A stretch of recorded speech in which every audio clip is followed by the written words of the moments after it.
Hi, it's Diane Cox here again. It's been a while.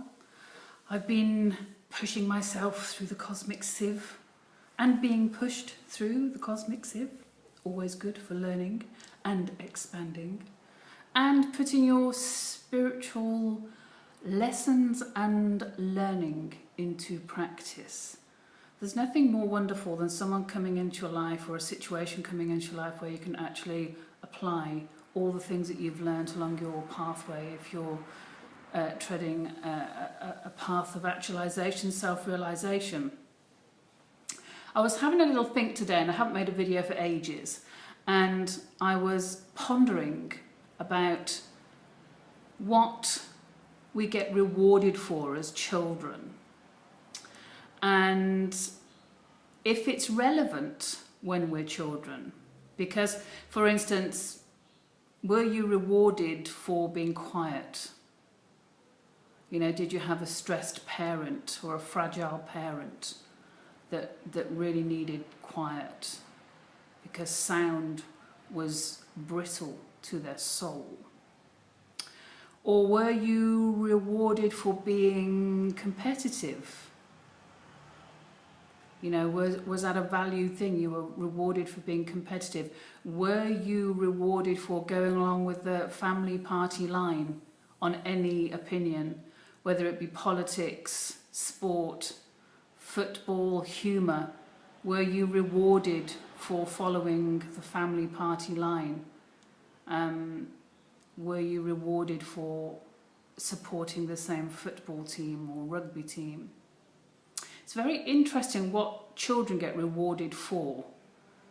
You know, were you rewarded for just having the same interests? And, you know, it's interesting, following the same fashion as a female role model. Were you rewarded for, I have a friend who was rewarded for being funny in her childhood. Her mother always told her she was funny. And even though she thought she was herself a bit of a naughty child, her mum always complimented her and rewarded her for her humour. And it's quite interesting what that's done, actually, because she is humorous. And every social situation she goes into, especially new ones, her tactic, her go-to default mode is humour. You know, she and I think probably subconsciously thinks she'll be rewarded by a new social setting and new friends for her humour, like her mother did. So it's quite interesting. And is it relevant? You know, it's quite interesting with kids. Is it relevant to reward them for being quiet or competitive, or you know, someone that just goes along with anything that you say? I mean, I think most children get rewarded for being told, for going along and doing what they're told. You know, most kids get rewarded for that, don't they? But then again, some children don't have a parent that's telling them what to do. Or, you know, if you know, there's the whole other thing that you know, if you don't do what you're told, then, you know, you get horrible punishments and stuff. So it started me off thinking today about, okay, we can understand as parents are trying to do their best. Well, yeah, not always, you know. Parents do what they do, but often parents are just trying to set an example, set a role model, and children get rewarded for following along. And is it kind of relevant now? What I often find when I do hypnosis clients is it's amazing how childhood patterns are still so relevant in a 60-year-old.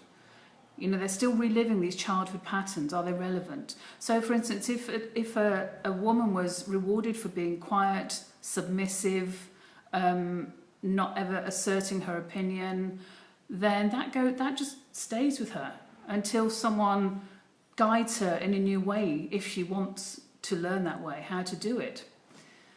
So being submissive and not having an opinion as a child might have served a purpose, you know, kept you safe, a coping technique, a managing technique. It's amazing how many habits and behaviours everybody creates because of self-love and the need to survive, their survival tactics, techniques. But it's quite interesting when you meet someone who's 60, who's still in that mode of being submissive and not owning an opinion because it was never rewarded. Whoever taught her to assert herself and teach her that it's okay to assert yourself? Because that's what you find. Most people have never been taught how to deviate from that family party line or the parental line or the peer line or the teacher line. You know, it's like, this is what you do, this is what you get rewarded for, so just repeat, repeat, repeat. Don't go against the grain. Don't become kind of assertive and powerful because there's no reward there. And you can see it all over in society and people. They don't get rewarded for being their authentic self because this is the point.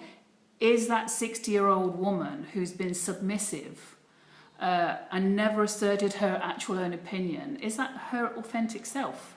Has she ever celebrated her intelligence, her own opinions, her own her own interests, her own point of view? And you see it all over society. You see it in religions. You know, people aren't taught to think freely and question and go, well, actually, I don't know about that. You know, I don't know if that rings true for me. I'm not sure about that. You know, I remember as a child having a real thing in the Bible at school, and all the hymns was like, you know, praise him, praise the everlasting Lord. And in my mind, it was always like, well, where's the her?